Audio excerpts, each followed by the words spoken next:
B'investiment totali ta' 330,000 euro, 5 widin madwar Malta qed jingħataw dera ġdida minn Parks Malta. Fost dawn il-widin hemm wid il-Omor li jinsab fil-limit ta' Swieq u San Ġwan fejn ser isir xogħol ta' titjib b'investiment ta' 25,000 euro konfinanzjati minn fondi Ewropej. F'dan ix-xogħol il-ħaddiema ta' Parks Malta bnew 110 metri kubi ta' ħajt tal-irquh mill-ilma tax-xita sabiex inaqqas l-erożjoni ta' ħamrija mill-għelliq fil-madwar. Barra hekk tneħħu speċi invażivi u nbidlu ma' iżjed minn 200 siġra u arbuxell indiġeni.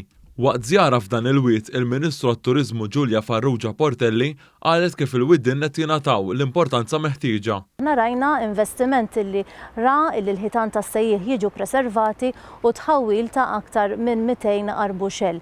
Min-naħa tiegħu segretarju parlamentari għal fondi Ewropej, Stefan Trinzot Zoppardi, għal kif permezz tal-fondi Ewropej qed jissaħħaħ l-ambjent rurali f'pajjiżna. X-xogħol li sar hawnhekk ġewwa Wied Omor jifforma parti minn proġetti li huma kofinanzjati b'fondi tal-Unjoni Ewropea, il-koll maħsuba biex jirriġeneraw dawn il-wied u jsiru xogħlijiet importanti għall-ekoloġija u anke żbuħija ta' dawn il-widien.